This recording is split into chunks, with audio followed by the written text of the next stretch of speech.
گوسلهای مصنوعی عمیقی میان قشرهای مختلف مردم به وجود آورده است. امام با درک عمیق از مکانیزم رشد و پیشرفت جامعه، تلاش هوشمندانه ای را برای پر کردن این گوسلهای مصنوعی دنبال می‌کند. تأکید مستمر سر وحدت حوزه و دانشگاه نمونه‌ای از این تلاش هاست.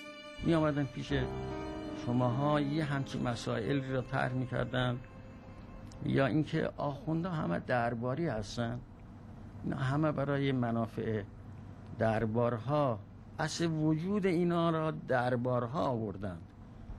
سلاطین این وجودها را در خارج محقق کردند. می آمدن پیش این قشر می گفتن اینا دین ندارن، بیدینا، یه مش فکلی بیدین، و طوری تزریق می‌کردند که مع الاسف بعضی از اشخاص بی عمق باورشون می‌آمد. این باور آمدن اسباب این شد که این دو قشر از هم جدا شدند. این به او بدبین شد، او به این بدبین شد. فرقان امروز تلاش کرد که آقای هاشمی رفسنجانی را ترور کند که خوشبختانه موفق نشد. امام برای هاشمی پیامی فرستاد.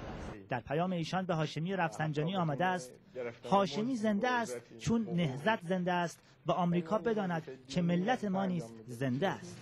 اونهایی که این کار رو میکنن طبعا کسانی هستند که از این انقلاب اسلامی ما راضی نیستند. برخی شبه روشنفکران در روزهای اخیر اعلام کرده‌اند باید احکام اسلام را با احکام غرب سنجید و اگر منطبق نبود نپذیرفت. امام از این جسارت به اسلام به شدت برآشفته شده است. باید احکام اسلام را با احکام غرب بسنجیم. چه غلطی است.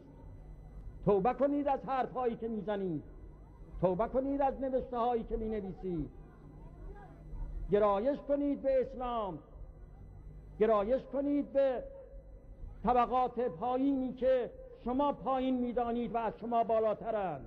هی از دم از غرب چقدر میزنید، چقدر میان تهی شدید.